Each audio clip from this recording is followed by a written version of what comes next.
সেদিন বিকেলে তারানাথের বাড়ি গিয়ে দেখি সে বাইরের ঘরে তক্তপোষের ওপর বসে তামাক খাচ্ছে, চোখ মুখ উদাস। মাঝে মাঝে তারানাথের এ ধরনের ভাব পরিবর্তন দেখেছি।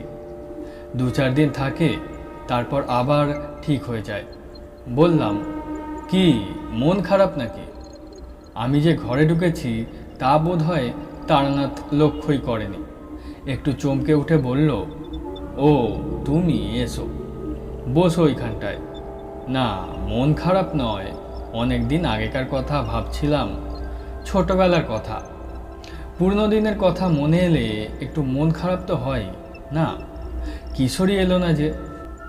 আসবে, তাকে সকালে বলে রেখেছি, অফিসের পরে সোজা এখানে চলে আসবে। নাম করতে করতেই কিশোরী এসে পড়ল। কি গল্প শুরু হয়ে গিয়েছে নাকি?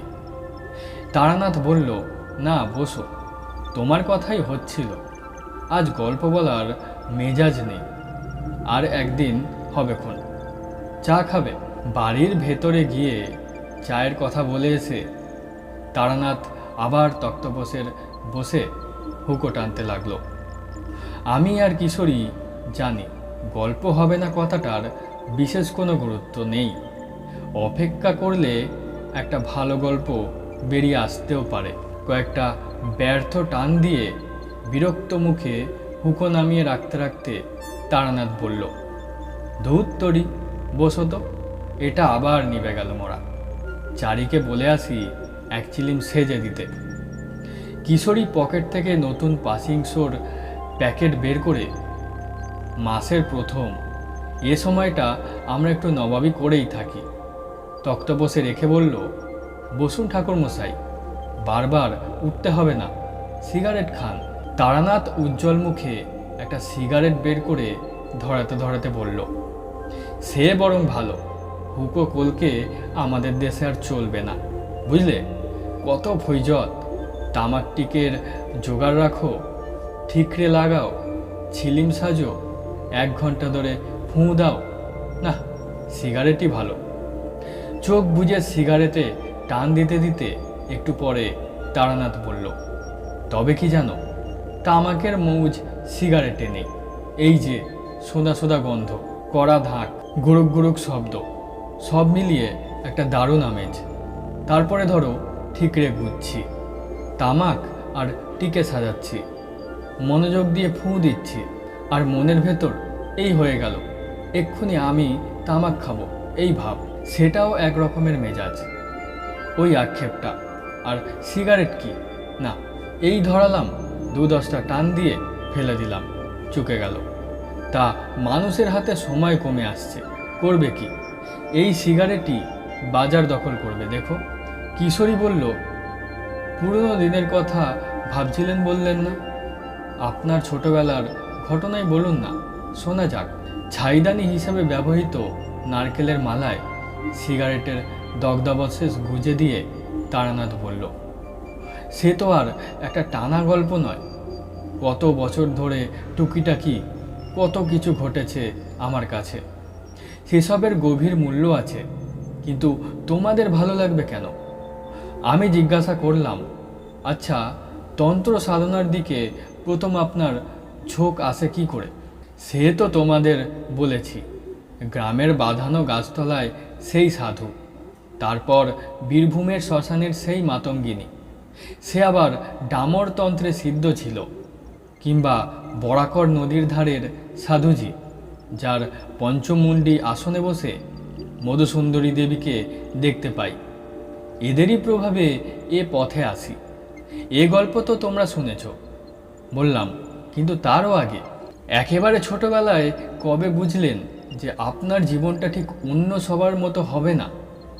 তারানাথ 2 আঙুলে ভ্রুর মাঝখানটা টিপে ধরে রইল কিছুক্ষণ, তারপর মুখ তুলে আস্তে আস্তে বলল, জন্মের সময় থেকেই বোধ হয় ঈশ্বর আমার জীবনের গতিপথ নির্ণয় করে দিয়েছিলেন। আমি যখন ভূমিষ্ঠ হই, সেই মুহূর্তে আকাশ দিয়ে একটা বিরাট উল্কা ছুটে গিয়েছিল। মা আতর ঘরে, গ্রামের বৌঝিরা তাকে ঘিরে বসে রয়েছে। বাবা পায়চারি করছেন দক্ষিণের বারান্দায়। গরম জল নেবার জন্য সিন্ধুবালা দাই আঁতর থেকে উঠোনে পেরিয়ে রান্নাবাড়ির দিকে আসছিল। সেই হঠাৎ আকাশে আশ্চর্য আলো দেখতে পেয়ে চিৎকার করে ওঠে। তার ডাকে বাড়ির সবাই উঠোনে এসে জড়ো হলো। অদ্ভুত নীল আলোয় চারিদিক উদ্ভাসিত করে একটা নীল আগুনের গোলক পূব দিক থেকে পশ্চিমের দিগন্তের দিকে চলে যাচ্ছে। সাধারণত উল্কা জ্বলে উঠেই চকিতে মিলিয়ে যায়। লোকজন ডেকে এনে দেখবার অবকাশ পাওয়া যায় না। এই নীল আলো কিন্তু অনেক অনেক ওপর দিয়ে বেশ সময় নিয়ে পার হয়ে যাচ্ছে। ধূমকেতুর মতো একটা অস্পষ্ট শতপ্রভ ধোঁয়ার পথরকা ফেলে রেখে যাচ্ছে পেছনে। পশ্চিম দিগন্তে নীল উল্কা মিলিয়ে যাওয়ার সঙ্গে সঙ্গে আমি ভূমিষ্ঠ হই। এই গল্প পরে বড় হয়ে সবার মুখে শুনেছি। সে বয়সটা একটা অদ্ভুত বয়স, বুঝলে। রেড়ির তেলের প্রদীপ, ছোট ছোট ফোড় দেওয়া পদ্মকাথা, আরামদায়ক রোদ ঝিলমিল করা নির্জন দুপুর, উঠোনের চাটাইতে শুকোতে দেওয়া টোপাকুলের ভরপুর গন্ধ, রাত্রিরে জ্যোৎস্নায় চকচক করা নারকোল গাছের পাতা। সে সময়ে সবই সম্ভব ছিল। সমবয়সীদের সঙ্গে বনতো না। তাদের খেলাধুলা কথাবার্তা কেমন অর্থহীন আর হাস্যকর বলে মনে হতো। একা একা বেরোতাম মাঠে বনে, গ্রামের বাইরে যাবার পথে চৌধুরীদের বাঁশবাগানে।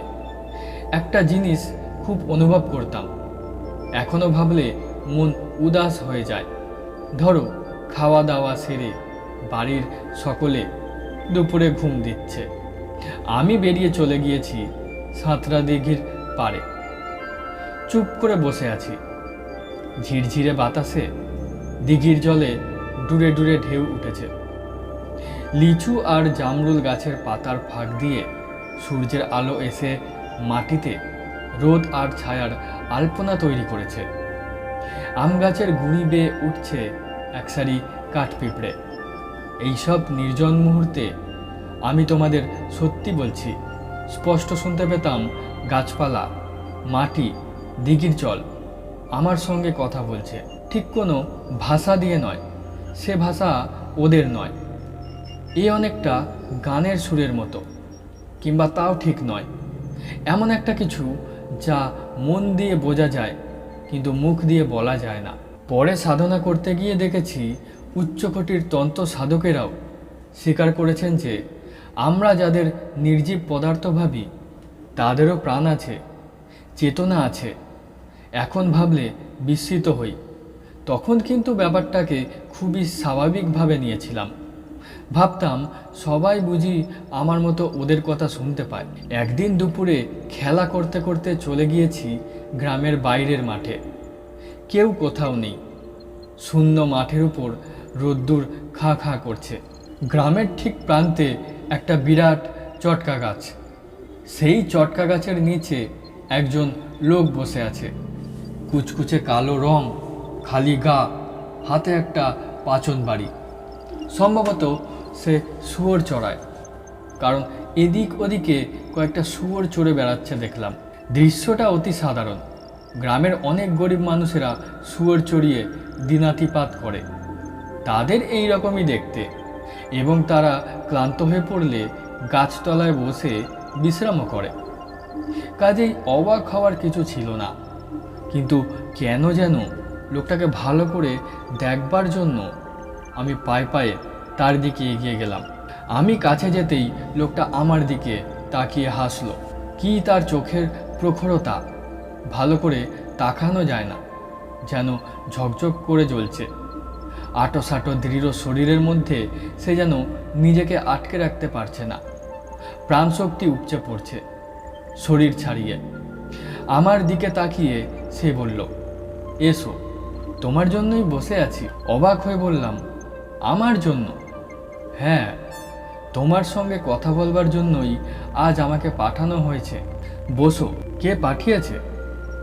সে বললে, এখন তুমি বুঝবে না, বড় হলে নিজেই জানতে পারবে। এদিকে এসো তো, কাছে এসো। আমার ঠিক ভয় করছিল না, বরং কেমন যেন রহস্যময় আনন্দের অনুভূতি হচ্ছিল। লোকটার কাছে এগিয়ে যেতে সে আমার কপালে হাত দিয়ে কি যেন দেখতে লাগলো। তারপর খুশি হয়ে বলল, ঠিক আছে, বসো, ওই শেকড়টার ওপরে বসো। বসলাম। দু একটা দুষ্ট শুয়োর দল ছেড়ে ঘুরে বেড়াচ্ছিল, নিজেদের মধ্যে মারামারির উদ্যোগ করছিল। লোকটা পাচন বাড়ি তুলে বিচিত্র এক হুঙ্কার দিয়ে, সাবধান, আমি জেগে আছি, ঠিক হয়ে চল। শুয়োরগুলো মন্ত্রমুগ্ধের মতো ঠেলাঠেলি বন্ধ করে এক জায়গায় হয়ে দাঁড়িয়ে রইল। অবাক হয়ে তাকিয়ে দেখলাম তার হাতের পাচন বাড়িটা কোনো গাছের ডাল বা কঞ্চি দিয়ে তৈরি নয়, কিসের যেন সরু হাড় সেটা। বললাম, কোথায় থাকো তুমি? এ গায়ে তো দেখিনি তোমাকে। সে বলল, এ গায়ে থাকি না, তাই দেখনি। তাহলে? লোকটা তার প্রখর দৃষ্টিতে একবার চারদিকে তাকালো। সূর্যের আলো সরাসরি তার মুখে এসে পড়েছে। আকাশে উড়তে উড়তে একটা চিল ডাকছে কর্কশ তীক্ষ্ণ স্বরে। সেই রুদ্রলোকিত আকাশ, দিগন্ত আর পৃথিবীর দিকে লোকটা দুহাত ছড়িয়ে দিয়ে বলল, এই সব কিছুর মধ্যে আমার থাকার জায়গা। অল্প জায়গায় আমাকে ধরে না যে। আমি তার কথা ঠিকঠাক বুঝতে পারলাম না। একজন লোক একটা বাড়িতে থাকবে, এটাই নিয়ম। সব জায়গায় সে থাকে কি করে?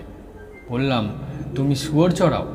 লোকটা চমকে বলল, কই না তো, এগুলো তোমার শুয়োর নয়। সে একবার স্থির হয়ে দাঁড়িয়ে থাকা শুয়োরগুলোর দিকে দেখল, তারপর বলল, কিন্তু এরা তো কেউ শুয়োর নয়। আমার তখন দৃঢ় ধারণা হয়েছে লোকটা বদ্ধ পাগল। হ্যাঁ, ঠিক তাই। সেজন্যেই এর কথাবার্তা কেমন কেমন, চাউনি অমন অদ্ভুত। আর তাছাড়া পরিষ্কার দেখছি অতগুলো শুয়োর দাঁড়িয়ে রয়েছে, তবু মানতে হবে ওরা শুয়োর নয়। ওগুলো কি তবে শেয়াল?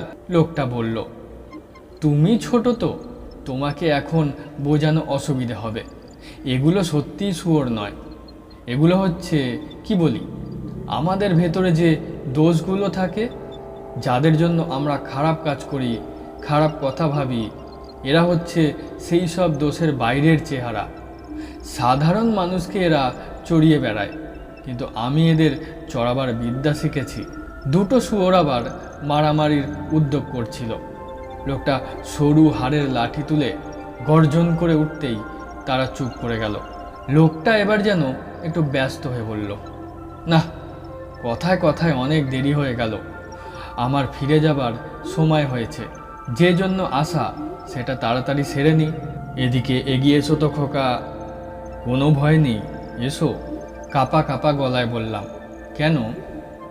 সে বলল, আমি তোমাকে একটু মন খারাপ দিয়ে যাব। আমার দুই কাঁধ ধরে নিজের দিকে টেনে নিয়ে লোকটা অস্বাভাবিক জোরে, প্রায় চিৎকার করে বলে উঠল, আমার চোখের দিকে তাকাও। আমি তার চোখের দিকে তাকালাম। হঠাৎই মানুষটার চোখ যেন দুটো জানালা হয়ে গিয়েছে। ভেতরে কতদূর অবধি দেখতে পাচ্ছি, ওখানে যেন আর একটা জগৎ। এরকমই রোদ্দুর খাকা করছে। দিগন্ত অবধি বিছিয়ে থাকা মাঠ, সবুজ বন, নীল পাহাড় থেকে ঝুরঝুর করে ঝর্ণা নেমে আসছে। মেঘে আর কুয়াশায় ঢাকা ওই পাহাড়ে কবে যেন আমি থাকতাম। সুতোর কাঠির উল্টো দিকের ঘুরে যাওয়ার মতো বিস্মৃতির আড়াল থেকে কত পুরনো মহাকালের স্তরে স্তরে সঞ্চিত ভুলে যাওয়া কথা মনে পড়ে যেতে লাগলো। ক্রমে আমার সমস্ত চেতনা ওই দুই চোখের জানালার ভেতর দিয়ে আশ্চর্য জগৎটার মধ্যে গিয়ে দাঁড়ালো। আমাদের গ্রামের সীমানায় চটকা গাছটা, চিলের তীক্ষ্ণ ডাক, সামনে পড়ে থাকা কৈখালির বিশাল মাঠ, সব কোথায় মিলিয়ে গেল। এখন আমি যেখানে দাঁড়িয়ে আছি সে জগতে ছায়াবাড়ির মতো অজস্র ছবি মেলে যাচ্ছে চোখের সামনে দিয়ে। কোথায় যেন এক উন্নত শীর্ষ মন্দির, শেষবেলার আলোয় তার চূড়ার সোনার পদ্ম ঝলসে উঠছে। কাদের হাসি মুখ! এরা আমাকে খুব ভালোবাসত, কিন্তু এখন মিলিয়ে গিয়েছে দূর অতীতে। কানে ভেসে আসছে সমস্বরে উচ্চারিত মন্ত্রধ্বনির মতো একটানা উদার গম্ভীর সঙ্গীতময় শব্দপ্রবাহ। সব ছবি মিলিয়ে গিয়ে চোখের উপর ভেসে উঠছে সৃষ্টিপূর্ব আদিম অন্ধকারের মতো কালো মহাশূন্য থেকে থেকে সেই পরম কিছু নার মধ্যে চমকে উঠেছে তীব্র জ্যোতির উদ্ভাস। সৃষ্টি হচ্ছে নক্ষত্রের, নীহারিকার, অনন্ত শূন্যের থেকে বস্তুপুঞ্জের। আমার চেতনা চলে যেতে লাগলো। আর কিছুক্ষণ এখানে থাকলেই আমি সম্পূর্ণ জ্ঞান হারাবো। তখনই অনুভব করলাম চিরচেনা পৃথিবীর বিপুল আকর্ষণে আমি ফিরে আসছি। আমাদের গ্রামের প্রান্তের রোদে পোড়া মাঠে নিকষ কালো অনন্তস্পর্শী মহাশূন্যের বুক চিরে চলে যাচ্ছে একটা নীল উল্কা। চটক গাছের গুড়িতে হেলান দিয়ে আমি মুহ্যমানের মতো বসে রইলাম। মাঠের উপর দিয়ে তার শুয়োর তাড়িয়ে নিয়ে লোকটা কোথায় যেন চলে গেল। সে কোথায় যাচ্ছে, কি করে আবার দেখা হবে, কিছুই জিজ্ঞাসা করা হলো না। কিন্তু কি মন খারাপই যে আমার দিয়ে গেল। এরপর আমার আর কিচ্ছু ভালো লাগতো না। একা তো ছিলামই, আরও একা হয়ে গেলাম। সব সময় মনে হতো কি একটা কাজ যেন ফেলে রেখেছি, কোথায় যেন আমাকে চলে যেতে হবে। প্রথম যৌবনে ঘর ছেড়ে বেরিয়ে পড়ি, সে কথা তোমাদের বলেছি। বীরভূমের শ্মশানে মাতু পাগলি আমাকে সম্মোহিত করে নানা দৃশ্য দেখিয়েছিল। আমি যেন নদীর জলে নেমে গাছের শেকড়ে আটকে থাকা মৃতদেহ তুলে এনে পূজার উপকরণ সংগ্রহ করে সব সাধনায় বসলাম। সারা রাত কত আতঙ্কজনক দৃশ্য দেখলাম, কত উপদ্রব ঘটল। পরে সম্বিত ফিরে পেয়ে দেখি ধূসর সন্ধ্যায় নির্জন শ্মশানে দাঁড়িয়ে আমি মাতু পাগলির সামনে। মাত্র 10 মিনিট সময় কেটেছে। এ তো গেল ভেলকি, কিন্তু সদ্গুরুর সাহায্যে আমি প্রকৃতই একবার সব সাধনা করেছিলাম। মুর্শিদাবাদ জেলার এক অজ পাড়াগাঁয়ের শ্মশানে তখন আস্তারা গেড়েছি। সঙ্গে গুরু রয়েছেন।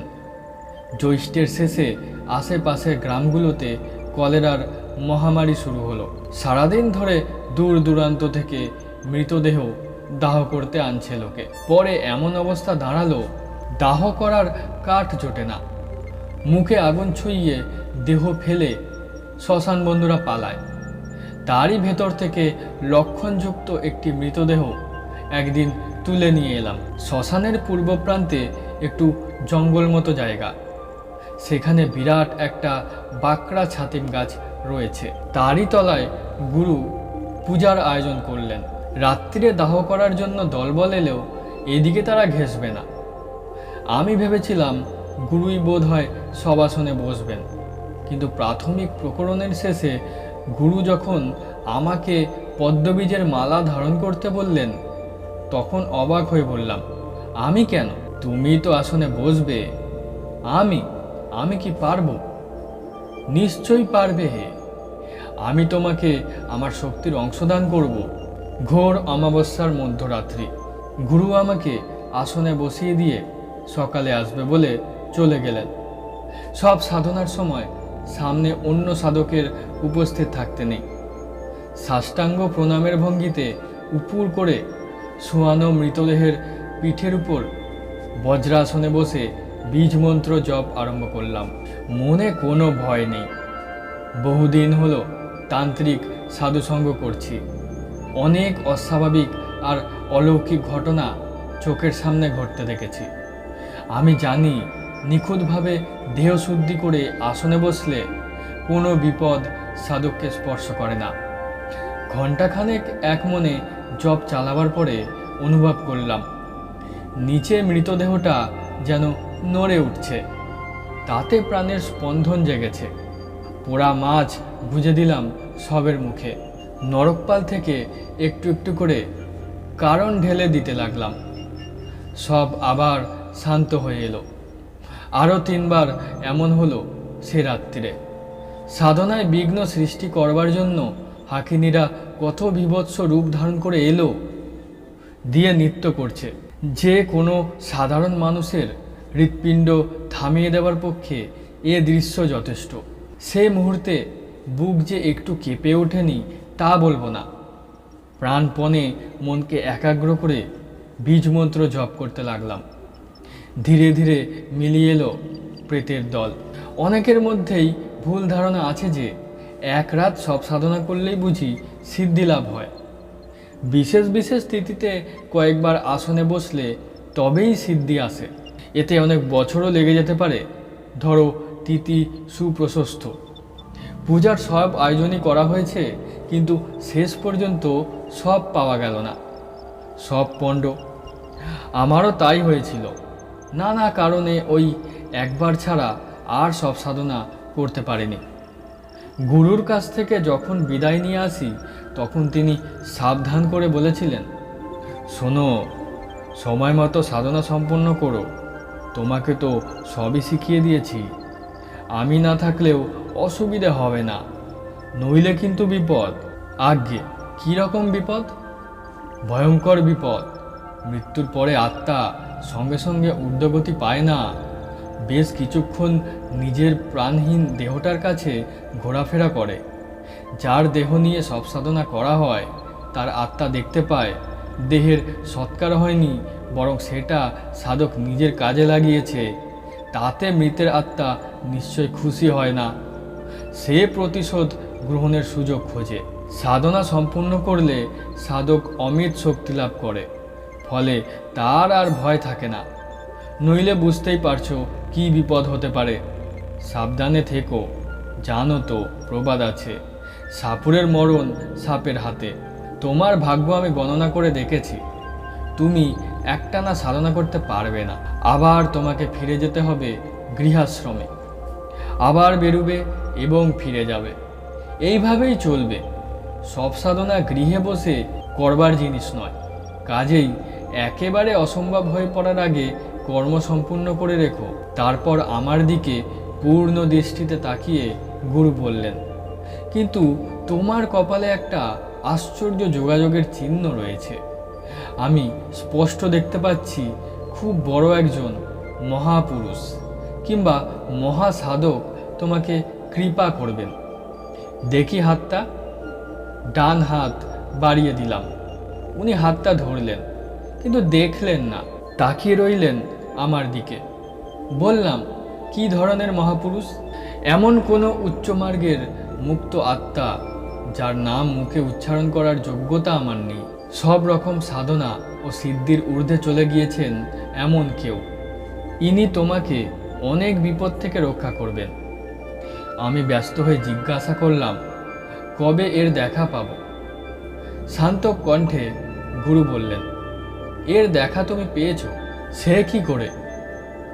তা জানি না, তবে মহাগুরুর সান্নিধ্য পেলে দেহে ও মনে যে যে লক্ষণ ফুটে ওঠে তা তোমার রয়েছে। আমি দেখা পেলাম আর আমি জানতে পারলাম না।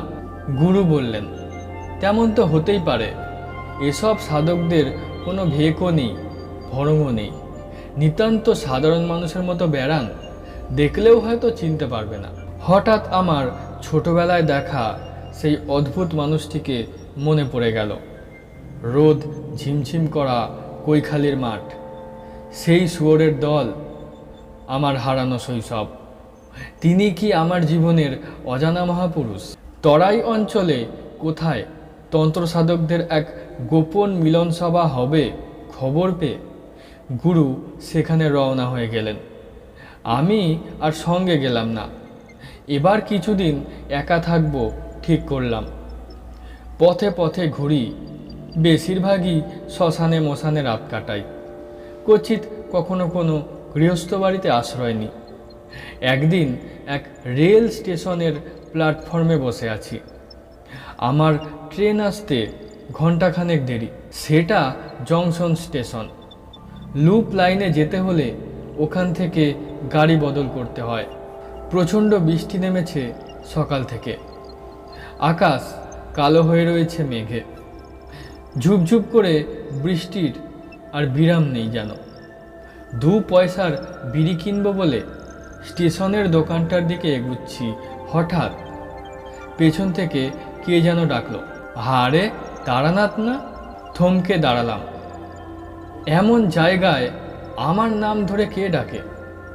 এদিক ওদিক তাকিয়ে দেখি ওজন করার লোহার কলের পাশে কয়েকটা চটের বস্তার আড়ালে বেঞ্চির উপর বসে আছে আমাদের গ্রামের ভূপতি শিকদারের ছেলে রমাপতি। ছোটবেলায় এই রমাপতি বোধহয় গ্রামে আমার একমাত্র বন্ধু ছিল। কতদিন ওদের বাগান থেকে দুপুরে কাঁচা পেঁপে ছিঁড়ে এনে নুন দিয়ে খেয়েছি। গ্রামের পুরনো বন্ধুকে দেখে হাসি মুখে এগিয়ে গেলাম। রমাপতিও উঠে এসে আমার হাত ধরে বলল, উফ, কতদিন পরে দেখা, এখানে কি করছিস রে? তোর গেরুয়া কই? হেসে বললাম, আমি কি সন্ন্যাসী হয়েছে নাকি যে গেরুয়া পরে ঘুরবো?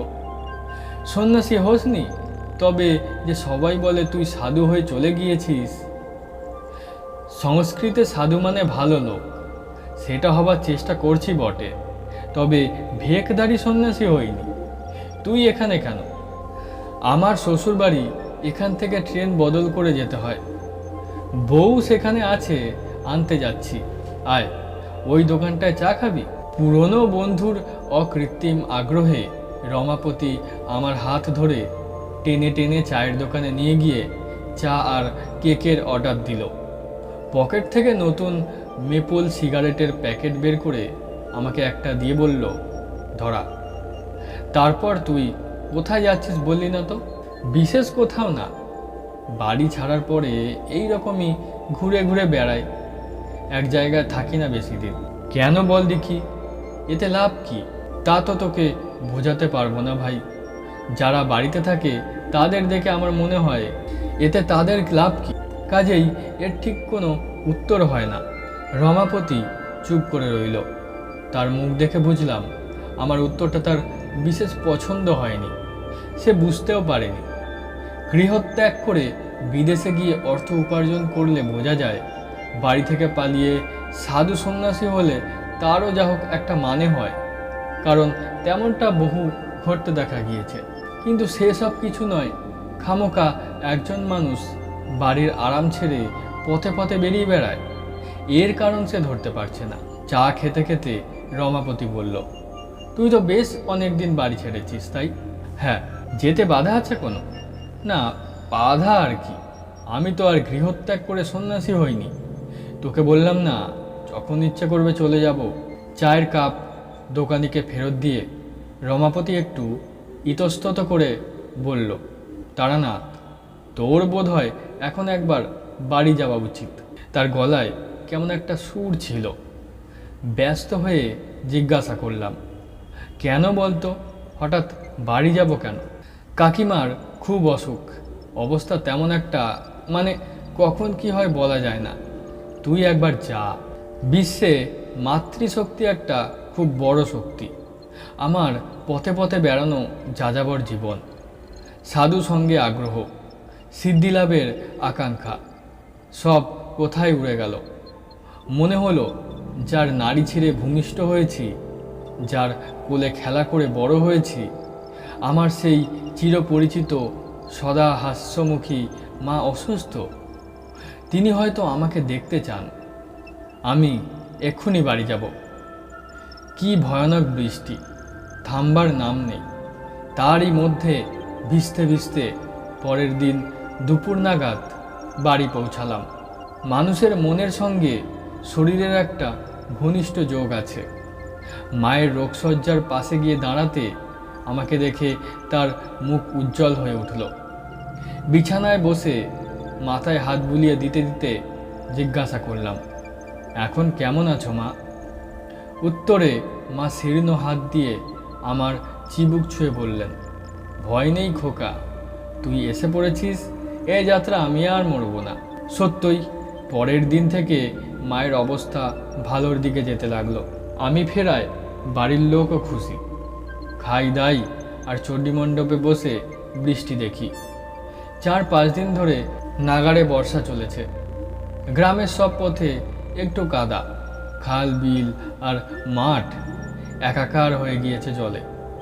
আমাদের পুরনো কৃষাণ বনমালী ভিজতে ভিজতে বলল, দাদাবাবু, এমন কাণ্ড জন্মে দেখিনি।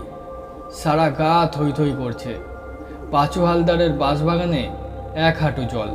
তার চেয়ে আশ্চর্য, কৈখালির মাঠে মাছ খেলছে দেখে এলাম। শিং, মাগুর, পোনার চারা, কই, শয়ে শয়ে মাছ। কৈশোরে মাছ ধরবার খুব নেশা ছিল। শুধু বড়শি দিয়ে নয়, পোলো, হাত জাল আর কোচ দিয়েও বহু মাছ ধরেছি। মাছ খাবো বলে মাছ ধরা নয়, আসলে এর তোড়জোড় আর মজাটাই বড় কথা। বনমালীর বর্ণনা শুনে হঠাৎ পুরনো নেশাটা মাথাচাড়া দিয়ে উঠল। এমন ঘনঘোর বর্ষা, দিন রাত্রি ব্যাঙ ডাকছে খালে বিলে, এই তো মাছ ধরার উপযুক্ত সময়। বনমালীকে ডেকে বললাম, বনমালীদা, তোমার কাছে একটা পোলো হবে? পোলো? মাছ ধরবে নাকি?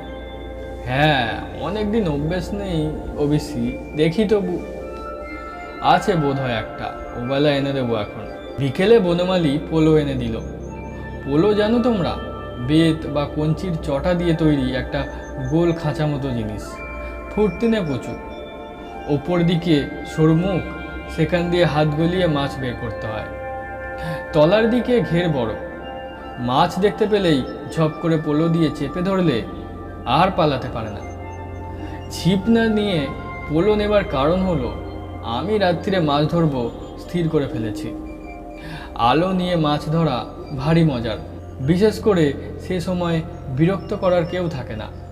পাশে দাঁড়িয়ে পরামর্শ দেয় না, কটা মাছ পেয়েছি জিজ্ঞাসা করে না। রাত্রিরেই ভালো। পোলো দিয়ে মাছ ধরতে হলে পুকুর বা বিলে সম্ভব নয়, অগভীর জলাশয় প্রয়োজন। সন্ধ্যের একটু আগে গিয়ে কৈখালির মাঠের অবস্থা দেখে এলাম। সমস্ত মাঠটায় পায়ের গোছ ডুবে যায় এমন জল। মাঝে মাঝে সামান্য উঁচু জমি এখানে ওখানে দ্বীপের মতো জেগে আছে। একেবারে আদর্শ জায়গা। খাওয়া দাওয়া সেরে রাত 11টা নাগাদ লণ্ঠন আর পোলো নিয়ে বেরোলাম। বনমালী সঙ্গে আসতে চেয়েছিল, আমি রাজি হইনি। ওই যে বললাম, মাছ ধরার পরিবেশটাই আসল। সঙ্গে লোক থাকলে বকবক করবে, নানান কথা বলবে, না সে সুবিধা হবে না। কিন্তু বনমালীকে সঙ্গে নিলেই ভালো করতাম। তখনও জানি না কি ঘটতে চলেছে সেদিন রাত্রিরে। সন্ধে থেকে বৃষ্টিটা একটু ধরেছে। আজ 5 দিন পর এই প্রথম একটু খান্তি। কিন্তু সমস্ত আকাশ কালো মেঘে ঢেকে রয়েছে। বিদ্যুৎ চমকাচ্ছে একটু বাদে বাদেই। যে কোনো সময়ে আবার কেঁপে জল আসতে পারে। খুড়তুতো ভাইয়ের কাছ থেকে তার বাঁশের হাতলওয়ালা ছাতাখানা চেয়ে এনেছি। সেটা বগলে রয়েছে ভাঁজ করা। ছাতার ভেতরে আছে মুগার সুতোর দিয়ে বোনা জালের থলে। মাছ পেলে তাতে রাখা যাবে। আয়োজন সব ঠিক, এবার দেখা যাক কীরকম কি হয়। ভোর রাত অবধি চেষ্টা তো চালিয়ে যাব। মাঠে পা দিয়েই বুঝলাম বনমালী মিথ্যে খবর দেয়নি। খাল বিল ভেসে গিয়ে প্রচুর মাছ চলে এসেছে কৈখালির মাঠে। কিন্তু মাছ থাকা আর মাছ ধরা এক ব্যাপার নয়। তুমি পোলো হাতে এগিয়ে গিয়ে ঝুপ করে চেপে ধরবে বলে মাছ একবার জায়গায় দাঁড়িয়ে থাকবে, তা তো হয় না। জলের জীব, বহু কৌশল করে তবে এদের ধরতে হয়। কৌশল আমার অজানা নেই, ছোটবেলা থেকে মাছ ধরে আসছি। যেমন ধরো শোল বা ল্যাটা মাছ লণ্ঠন উঁচু করে ধরে নাড়ালে আলোয় আকৃষ্ট হয়ে কাছে আসে। কই মাছ আবার আলো টালো কিছুই খেয়াল করে না, ঝাঁক বেঁধে একদিকে চলেছে তো চলেছেই। এদের ধরা সোজা। শিং আর মাগুর খুব চালাক মাছ, মানুষ বা অন্য কিছু সাড়া পেলেই আর সে তল্লাটে থাকে না, শো শো করে পালায়। এরা ছোটেও খুব জোরে, জলের মধ্যে দৌড়ে নাগাল পাওয়া যায় না। কিন্তু মজার হচ্ছে শিং মাগুর ছোটে একদম সোজা। কোন দিকে গেল খেয়াল করলে একটু পরে পেছন পেছন সেখানে গিয়ে হাজির হওয়া যায়। সচরাচর এরা তাড়া খেয়ে আলের ধারে বা গাছের শেকড়ের কাছে গিয়ে আশ্রয় নেয়, খোলা জায়গায় থাকে না। অমন জায়গায় পোলো বসানো মুশকিল। তখন পা দিয়ে জলে শব্দ করতে হয়। ভয় পেয়ে মাছ আবার দৌড় দেওয়ার উদ্যোগ করলেই তাড়াতাড়ি পোলো বসিয়ে দিতে হয়। যাকগে, কথায় কথায় অন্য প্রসঙ্গে চলে এসেছি। আসল কথাটা বলি। রাত 1:30টার মধ্যে অনেক মাছ ধরে ফেললাম। মুগার সুতো দিয়ে তৈরি ব্যাগ এত ভারী হয়ে উঠেছে যে শক্ত সরু সুতো হাতে কেটে বসে যাচ্ছে। এদিকে আবার মেঘ ডাকতে শুরু করেছে। গা শিরশির করা বাদলার হাওয়া দিচ্ছে। বৃষ্টি ফের এলো বলে এবার বাড়ি চলে যাওয়াই ভালো। অনেকক্ষণ থেকেই মনের ভেতর কেমন একটা অস্বস্তি হচ্ছিল। কী অস্বস্তি সেটা আমি ঠিক বলে বোঝাতে পারবো না। কোনো অমঙ্গল আসবার আগে থেকে আমি টের পাই। এ কথা আগেই বলেছি। এতক্ষণ মনের একেবারে তলার কোণের দিকে কোথাও একটা বিপদের পূর্বাভাস খচখচ করছিল। মাছ ধরার আনন্দ আর উত্তেজনায় খেয়াল করিনি। এবারে পরিপূর্ণ সম্বিত ফিরে পেয়ে চারিদিকে তাকিয়ে দেখলাম ঘন বর্ষার মধ্যরাত্রে গ্রামের বাইরে নির্জন জলভরা মাঠে একা দাঁড়িয়ে আছি। একটা শেয়াল পর্যন্ত এই দুর্যোগে আশ্রয় ছেড়ে বাইরে বের হয়নি। তেমন কিছু ঘটলে গলা ফাটিয়ে চিৎকার করলেও সাহায্যের জন্যে কেউ এগিয়ে আসবে না। না, বনমালীকে সঙ্গে আনাই উচিত ছিল। এই জল কাদা ভেঙে বাড়ি পৌঁছতে অন্তত আধ ঘন্টা সময় লাগবে। তার মধ্যে আবার বৃষ্টি এসে গেলেই তো হয়েছে। ভাবতে ভাবতেই ঝিরঝির করে বৃষ্টি নামলো। তাড়াতাড়ি ছাতা খুলতে যাচ্ছি, কেমন করে যেন হাত ফসকে লণ্ঠনটা জলে পড়ে নিভে গেল। চারদিকে নিশ্ছিদ্র অন্ধকার। কিছুক্ষণ হতবুদ্ধি হয়ে দাঁড়িয়ে রইলাম। আলো থাকলে বুকে বেশ সাহস থাকে। তাছাড়া আমাদের তন্ত্রশাস্ত্রে বলে আগুন হচ্ছে পবিত্রকারী শুভ শক্তি। কোনো অশুভ উপস্থিতি আগুনের সান্নিধ্যে আসতে পারে না। এই জন্য সাধকদের আসনে সবসময় ধুনি জ্বালিয়ে রাখার নিয়ম। কিন্তু দাঁড়িয়ে থেকে তো লাভ নেই, বরং আন্দাজে আন্দাজে চলতে শুরু করাই ভালো। মাছ ধরতে ধরতে মাঠের একেবারে অপর প্রান্তে চলে গিয়েছিলাম। এবার মাঠ পার হয়ে সেই চটকা গাছটার পাশে দিয়ে গ্রামের পথে ঢুকতে হবে। মাথায় ছাতি ধরে মাছ ভর্তি থলে আর নেভা লণ্ঠন হাতে চটকা গাছটা আন্দাজ করে হাঁটতে শুরু করলাম। হঠাৎ দিক দিগন্ত উদ্ভাসিত করে একবার বিদ্যুৎ চমকালো। সামনের দিকে তাকিয়েছিলাম। অন্ধকারে হাঁটবার সময় মানুষ যেমন মুখটা একটু তুলে রাখে, বিদ্যুতের উজ্জ্বল আলোয় স্পষ্ট দেখলাম উল্টো দিক থেকে একজন মানুষ আমার দিকে এগিয়ে আসছে। বিদ্যুতের আলো এক মুহূর্তের বেশি ছিল না, কিন্তু আলো নিভে যাওয়ার পরেও মনে মনে চিন্তা করে কোথায় কি দেখেছি, কতটা দেখেছি বোঝা যায়। যে লোকটা আমার দিকে এগিয়ে আসছে তার হাঁটার ভঙ্গিতে কোনো জড়তা নেই। অন্ধকারেও যেন সে পরিষ্কার দেখতে পাচ্ছে। তার গা খালি, কালো রং পরনে একটা নেংটি মতো কাপড়ের ফালি। কিন্তু সবচেয়ে বড় কথা, ও লোকটাকে আমি চিনি, খুব পরিচিত সে। এই কিছুদিনের ভেতরই কোথায় যেন দেখেছি। কোথায় কোথায় অকস্মাৎ আমি বুঝতে পারলাম এবং সঙ্গে সঙ্গে অনুভব করলাম আমি ভয়ানক বিপদগ্রস্ত। জীবিত অবস্থায় এ মাঠ থেকে বেরোতে পারবো কি না তার নিশ্চয়তা নেই, কারণ যে মানুষটির মৃতদেহের উপর বসে 6 মাস ধরে আমি সাধনা করে এসেছি তার সব এগিয়ে আসছে আমার দিকে বৃষ্টি ধারার মধ্য দিয়ে। গুরুর কথাই ভুলে গেল। সময় মতো সাধনা শেষ করতে পারিনি, এবার সেই শৈথিল্যের মূল্য বুঝে নিতে আসছে ওই মূর্তি। যত দূর সম্ভব শব্দ করা থেকে বাঁচিয়ে সাবধানে জলে পা ফেলে ডান দিকে সরে যেতে লাগলাম। একটু ঘুরপথে হলেও যদি ওই জীবন্ত বিভীষিকার হাত এড়িয়ে গ্রামের পথে পা দিতে পারি, একবার বাড়ি পৌঁছতে পারলে আর ভয় নেই। সেখানে প্রতিষ্ঠিত গৃহদেবতা আছেন, সেখানে এই শরীরই আতঙ্ক প্রবেশ করতে পারবে না। অনেকখানি সরে এসেছি এমন সময় আবার চমকে উঠল বিদ্যুৎ। চকিতে মুহূর্তের মধ্যেই দেখতে পেলাম চলন্ত অবচ্ছায়াও তার গতিপথ বদলে সোজা আমার দিকে আসছে। আমারই ভুল, অন্ধকারে ওই ভয়ঙ্করের দৃষ্টি বাধা পায় না। এভাবে ওকে ফাঁকি দেবার চেষ্টা বৃথা। আদিম জড়বিশ্বের বুদ্ধিহীন চেতনাহীন অন্ধ শক্তির দ্বারা চালিত হয়ে একটা বিকৃত মানবদেহ অমোঘ গতিতে আমার নিকটবর্তী হচ্ছে। কোনক্রমে বাড়ি ফিরতে পারলে কয়েকটা গৃহ প্রক্রিয়ার দ্বারা একে আমি ঠেকাতে পারি, কিন্তু এই মাঠে দাঁড়িয়ে তা সম্ভব নয়। শেষ চেষ্টা করার জন্য আমি হাতের জিনিসপত্র ফেলে দিয়ে মাঠের দূর প্রান্তের দিকে প্রাণপণে দৌড়তে লাগলাম। পারবো কি গ্রামের পথে পৌঁছতে? সে পথে একটু এগিয়ে হাঁক দিলে গ্রামের শেষে কোনো বাড়ি থেকে হয়তো শুনতে পাওয়া যাবে। হঠাৎ অন্ধকারে উঁচুমতো একটা কিসের সঙ্গে হোঁচটকে ঠিকরে পড়লাম জলে। প্রথমেই বলেছি, মাঠের মধ্যে কয়েক জায়গায় উঁচু ডাঙা দ্বীপের মতো জেগেছিল। তারই একটাতে ঠক্কর লেগে পড়েছি, বুঝতে পারলাম। একটা মাটির ঢেলা বা ইটের টুকরোতে ডান হাতু পড়েছিল। দারুণ যন্ত্রণায় মাথার ভেতর অবধি ঝনঝন করে উঠল। হাঁটু আর সোজা করতে পারছি না। বেশ কিছুক্ষণ আর উঠতে পারবো না বুঝতে পারলাম। এতক্ষণ নিজের পায়ের শব্দে টের পাইনি।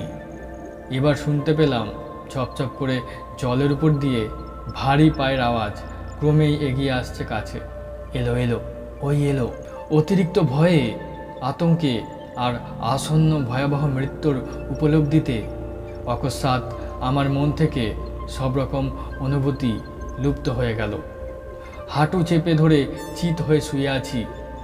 মুখের উপর বিড়বিড় করে বৃষ্টি পড়ছে, কানে ভেসে আসছে দুরাগত মেঘ গর্জন, কিন্তু হাঁটুতে প্রবল যন্ত্রণা ছাড়া পৃথিবীর আর সব বাস্তবতা আমার কাছে অর্থহীন হয়ে গিয়েছে। এমন সময় আমার চারিদিকে জলের উপর অনেকগুলো পায়ের শব্দ জেগে উঠল। অগুন্তি পা দ্রুত জলে পড়ছে। কারা যেন ছুটে যাচ্ছে এদিকে সেদিকে। আশ্চর্য, কাদের পায়ের শব্দ এ? এখানে আসতে হলে তো জল পেরিয়ে জানান দিয়ে আসতে হবে, কিন্তু এই পদশব্দ যেন অকস্মাৎ জলের বুকে জন্ম নিল। শূন্য থেকে জেগে উঠল হঠাৎ। তরবর করে একদল ঘোড়া যেন ছুটে যাচ্ছে সামনে পেছনে। কি ঘটছে কিছুই বুঝতে পারছি না। বিদ্যুৎও চমকাচ্ছে না বেশ কিছুক্ষণ, এবং তারপরেই আমার চারদিকে একপাল শুয়োরের ঘোত শব্দ শুনতে পেলাম। এই দুর্যোগে কৈখালির মাঠে শুয়োর কোথা থেকে এলো? তাও একটা দুটো নয়। পায়ের আওয়াজে বুঝতে পারছি 15-20টা প্রাণী অন্তত ছোটাছুটি করছে। প্রায় সঙ্গে সঙ্গে আমার মনে পড়ে গেল শৈশবে দেখা সেই অদ্ভুত মানুষটিকে, সরু হাড়ের দণ্ড দিয়ে যিনি শূকররূপী হিংস্র প্রবৃত্তিগুলিকে শাসন করেন। তবে কি তিনি আমার খুব কাছে এসে খেয়ে দাঁড়িয়েছে? তাকে আমি দেখতে পারছি না, কিন্তু সে আমাকে দেখতে পাচ্ছে। আমার মনে আর ভয় নেই। পরিবেশ থেকে মুছে গিয়েছে অমঙ্গলের অনুভূতি, বরং কার অদৃশ্য উপস্থিতিজনিত পবিত্রতা অনুভব করছি সমস্ত অস্তিত্বে। কে যেন ভালোবেসে হাত রাখলো। না, আমার হাতে নয়, শরীরের কোথাও নয়। সে হাত রেখেছে আমার বুকের ঠিক মধ্যেটায়। তারপরই বুঝলাম মাঠে আমি একা। সেই উপস্থিতি আসন্ন মৃত্যুর হাত থেকে আমাকে রক্ষা করে ফিরে গিয়েছে স্বস্থানে। এতক্ষণ বাদে এবার বিদ্যুৎ চমকালো। আকাশের এ প্রান্ত থেকে ও প্রান্ত চিরে যাওয়া আলোয় ভালো করে তাকিয়ে দেখলাম কোথাও আর কেউ নেই। সে অপচ্ছায়াও নয়, আমার ত্রাণকর্তাও নয়। রাত বোধ হয় 2:30। বৃষ্টি ঝরছে তো ঝরছেই। কোনো রকমে বাড়ি ফিরে এসে শুয়ে পড়লাম। পরদিন সকালে মেঘ কেটে সূর্য উঠল 5 দিন বাদে। ঝকঝকে রোদ্দুরে ভেসে যাওয়া পৃথিবীর রূপ দেখে আমার নিজেরই সন্দেহ হতে লাগলো। সত্যিই কি কাল রাত্রিরে কিছু ঘটেছিল? বাড়ির কাউকে কিছু জানালাম না। অনর্থক তাদের চিন্তা বাড়িয়ে লাভ কি? মা অসুস্থ হয়ে ওঠার মাসখানেক পরে আবার বাড়ি ছাড়লাম। একটানা গৃহবাস ঈশ্বর আমার কপালে লেখেননি। ঘুরতে ঘুরতে এক সন্ধ্যায় খামার বেরিয়া নামে এক গ্রামে গিয়ে পড়লাম। দেখি গ্রামের একধারে ঝুড়িনামা বটগাছের নিচে একজন জটাধারী সাধু ধুনি জ্বালিয়ে বসে আছেন। ভাবলাম ভালোই হলো, আজ রাত্রিটা অন্তত এর সঙ্গে কাটানো যাবে। গুটি গুটি ধুনির এপারে গিয়ে বসলাম। প্রত্যেক গ্রামেই কিছু লোক থাকে যারা সাধু সন্ন্যাসী দেখলে ওষুধ বিশুধ আর মাদুলির জন্য ভিড় করে। এখানেও তার ব্যতিক্রম হয়নি। জনকয়েক লোক করুণ মুখে তাদের দুঃখ দুর্দশার কথা সাধুকে জানাচ্ছে। ক্রমে তারা বিদায় নিয়ে চলে গেলে সাধু বাবা আমার দিকে তাকিয়ে বললেন, তারপর তোমার কি চাই? সবিনয় জানালাম, আমার কিছু চাই না, তবে আর কি, যাও বাড়ি যাও। দু এক কথায় বুঝিয়ে দিলাম আমার বাড়ি এখানে নয়, আমি পথে পথে বেরিয়ে বেড়াচ্ছি, আপাতত রাতটা এখানে কাটাতে চাই। সাধু আর কোনো ব্যক্তিগত প্রশ্ন করলেন না, বললেন থাকো। একটু পরে নিজের ঝুলি থেকে একটা পাকা কলা আর একটা পেয়ারা বের করে আমাকে দিয়ে বললেন, খাও, আর কিছু আমার কাছে নেই। আপনি খাবেন না? আমি রাত্রিরে কিছু খাই না। দু একটা কথা বলতে বলতে আলাপ জমে উঠল। দেখলাম সাধুজি স্বল্পভাষী হলেও বদমেজাজি নন। এক সময় আমাকে বললেন, এখানে ধুনি জেলে আজ খুব ভালো করেছি বুঝলে, দু একদিন থাকবো ভেবেছিলাম, কিন্তু কাল চলে যেতে হবে। আগে কেন? ওপর দিকে আঙুল তুলে সাধুজি বললেন, এই গাছে অনেক পাখির বাসা রয়েছে, ধুনির গরম হলকা আর ধোঁয়ায় তারা আজ কেউ বাসায় ফিরতে পারেনি। ওই দেখো ওদিকে একটা গাছের ডালে বসে কিচমিচ করছে। কাউকে গৃহহীন করা মহাপাপ। ইতর প্রাণীদেরও আত্মা আছে, তাদের মনে দুঃখ দিলে সাধনার ফল ক্ষয় হয়ে যায়। বললাম, যদি কিছু মনে না করেন একটা কথা জিজ্ঞাসা করব। কি? আপনি তো মার্গের সাধক, কেন বলো তো? আপনার কথা শুনে আমার খুব ভালো লাগছে। আমি অনেক সাধুসঙ্গ করেছি, বেশিরভাগ সাধকেরা অস্তরে মহৎ হলেও বড় কটুভাষী, অপরের দুঃখ সম্বন্ধে উদাসীন। আপনার মতো কথা বলতে শুনিনি কাউকে। সাধু মৃদু হেসে বললেন, কোনো মার্গেরই নয়, আমার দীক্ষাই হয়নি। অবাক হয়ে বললাম, সে কি তাহলে?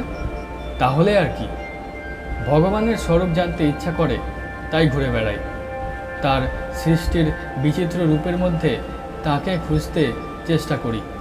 ভগবানকে ডাকবো, তার আবার মার্গ কি, দীক্ষা কি? সাধুজির উপর শ্রদ্ধা হলো। আবছা অনুভব করতে পারলাম অনেক বড় সাধক ইনি। সারা রাত ধরে কত গল্প করলেন, ধর্মের বিভিন্ন দিক সম্বন্ধে গভীর জ্ঞানের পরিচয় দিলেন। সংকীর্ণতা নেই এতটুকু, সব মতের প্রতি সমান শ্রদ্ধা। তাকে প্রশ্ন করলাম, আপনি যে ভগবানকে ডাকেন তার কোন রূপ কল্পনা করেন ধ্যানের সময়? কোনো রূপই নয়, মনকে কেন্দ্রীভূত করতে পারলে ঈশ্বরের রূপ কল্পনার প্রয়োজন হয় না। দুরকম শক্তি মহাবিশ্বে ক্রিয়াশীল, শুভ শক্তি আর ঈশ্বর বিরোধী অশুভ শক্তি। বিশ্বের সৃষ্টির সময়েই এই দুই শক্তির জন্ম। ঈশ্বর বিরোধী শক্তির ক্ষমতা কিন্তু কম নয়। বৌদ্ধ ধর্মে একেই মার হিসেবে কল্পনা করা হয়েছে। কালভৈরবের মাধ্যমে জগদীশ্বরের দমন করেন। সর্বদা এই দুই শক্তির লড়াই চলেছে। তোমার চারদিকে তার প্রকাশ তো দেখতেই পাচ্ছ। বললাম, কালভৈরবকে? তিনি শুভ শক্তির প্রয়োগকর্তা। দক্ষিণা কালিকাতন্ত্রে তার রূপ কল্পনা করা হয়েছে এইভাবে: মহাবলশালী পুরুষ, ঘোর কৃষ্ণবর্ণ, নগ্ন গাত্র, রিপুতারণ তার প্রধান কর্ম। শুকরের ছদ্মবেশে কাম, ক্রোধ, হিংসা ইত্যাদি রিপুগণ তার বশবর্তী হয়ে সর্বদা তার সঙ্গে ঘোরে। এ বর্ণনা তো কৈখালির নিজের বুকের পাঁজরের একখানা হাড় দিয়ে তিনি তাদের শাসন করেন। আমি তখন উত্তেজনায় শটান খাড়া হয়ে বসেছি। এ বর্ণনা তো কৈখালির মাঠে শৈশবে দেখা সেই মানুষটির সঙ্গে হুবহু মিলে যাচ্ছে। বললাম, তারপর? আর কি, কাল ভৈরবী অনিবার্য ধ্বংসের হাত থেকে পৃথিবীকে রক্ষা করেছেন। ঈশ্বরের সাক্ষাৎ শিষ্য তিনি। আমি সেই ভগবানেরই আরাধনা করি। আমার গলা তখন আবেগে বুঝে এসেছে। স্বয়ং কালভৈরব সেদিন রাত্রিরে আমাকে স্বয়ং এসে রক্ষা করেছেন। শৈশবে তার অপার করুণার স্পর্শ দিয়েছেন। একটু চুপ করে থেকে তারানাথ বলল, কিন্তু সে তুলনায় জীবনে কিছুই করতে পারলাম না। কতগুলো তুচ্ছ সিদ্ধাই পেয়েছিলাম, কিছু টাকা করি, বড় কিছুই হলো না। এ জন্ম এমনই গেল, দেখি যদি পরজন্ম বলে কিছু থাকে অন্তত এইবারের ভুলগুলো আর করব না। তারপর আমাদের দিকে তাকিয়ে বলল, আজকের গল্প এইখানেই শেষ, কিন্তু ভয় পেও না, বলবার মতো গল্প আমার ঝুলিতে আরও অনেক রয়েছে, সময় মতো বলা যাবে। আজ থামি তাহলে, কেমন?